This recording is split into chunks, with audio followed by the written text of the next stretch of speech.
1993, a group of military advisors to this project and I met out in the countryside in Virginia.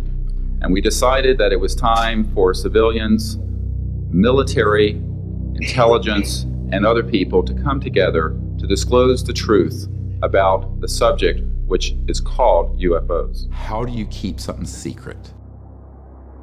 You hide it in plain sight. There are more things between heaven and hell than any of us have accepted. 1947. The flying disc has been found and is now in the possession of the Army. If you look at the document sent to J. Edgar Hoover, 3 so-called flying saucers had been recovered in New Mexico. There became to be this bifurcation, this separation between legitimate national security and military operations and the deep black programs that are unacknowledged. If people think that it's just the UFO issue, they're gravely mistaken. This is one of the ultimate secrets that needs to be exposed. If there was a project that was illegal, the president doesn't know it's occurring, who's going to stop this from happening? We are here today to disclose the truth about a subject that has been ridiculed and questioned, denied for at least 50 years.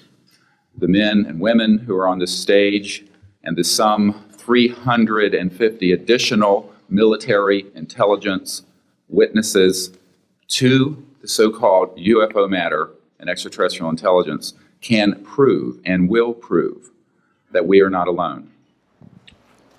Good morning, Dr. Mitchell. Good morning, Paul.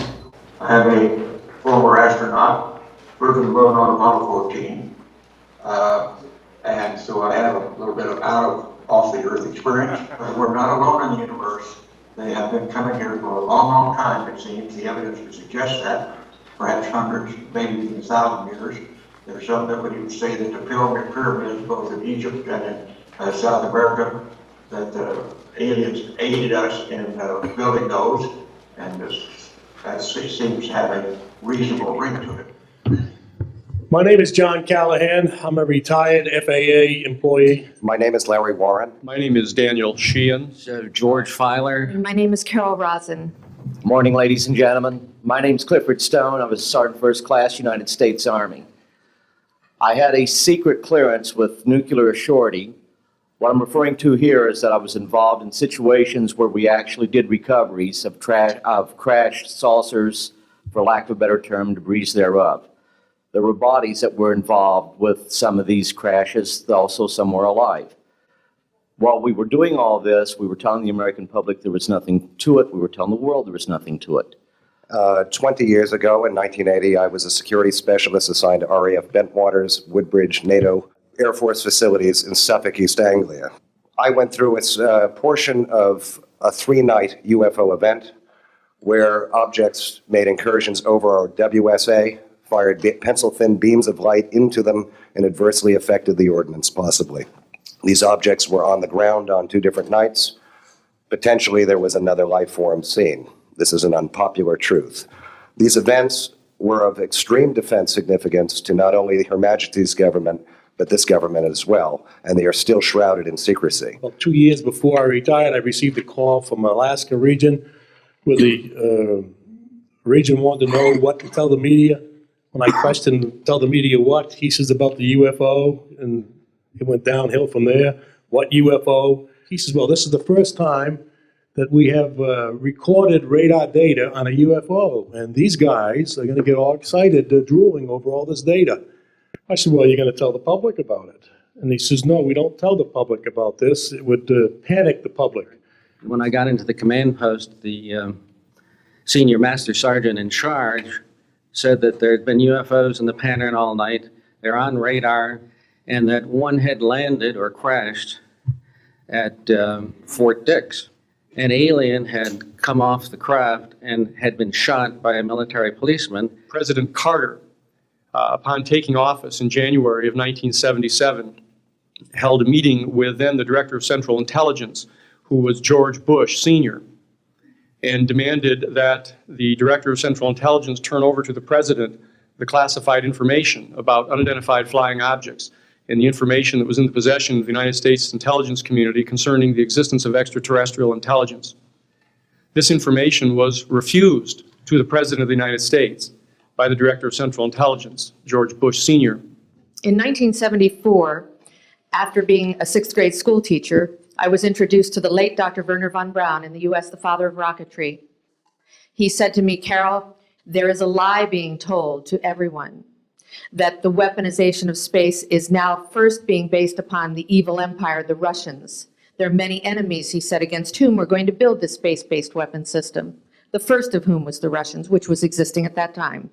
Then there would be terrorists. Then there would be third world countries. Now we call them rogue nations or nations of concern. Then there would be asteroids." And then he would repeat to me over and over, "And the last card, the last card, the last card would be the extraterrestrial threat."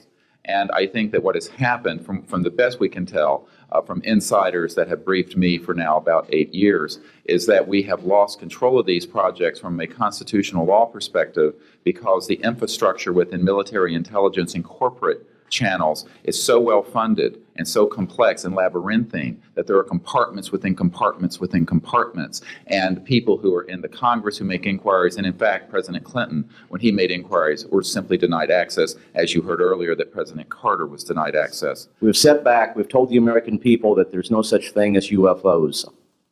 I've been involved where we have recovered these objects. We know them to be of extraterrestrials. I was the first person to go ahead and see that there were bodies on it. That would be the first of approximately 12 events. UFO crashes are not events that take place every day. They're rare. I know we're not alone in the universe. I know that the absence of evidence is not evidence of absence. It's evidence that has been denied to the American people.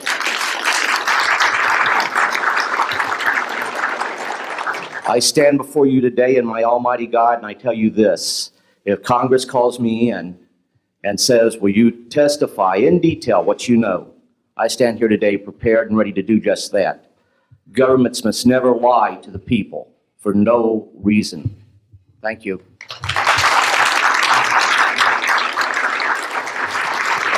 I think my question is actually to Clifford Stone. You said that you had seen aliens on a craft that had crashed. I wondered if you could describe what they looked like. I could, but it would probably take a whole lot of time. The reason I state that, when I got out in 1989, we had cataloged 57 different species. You have individuals that look very much like you and myself that could walk among us and you wouldn't even notice the difference, except for some of the things that they might be able to go ahead, even in a dark room, and touch an object and go ahead and identify what color that object might be. They would have a heightened sense of smell, sight, hearing. The situation is that you have various types of what we normally call grays. We didn't call them grays in the military, but you had at least 3 types of the grays. You had some that were much taller than we were. The unique thing that I'd like to point out for the most part is that the entities that we did catalog were in fact humanoid. Now this created a situation where the scientific community was trying to figure out why that would be the case, because you would expect that if life evolved on other planets, that they would take on some type of other being, so to speak, not necessarily look humanoid or be bipedal such as we are. But apparently we got quite a few of the species out there that are humanoid in appearance, and that creates a question that yet has to be answered by science.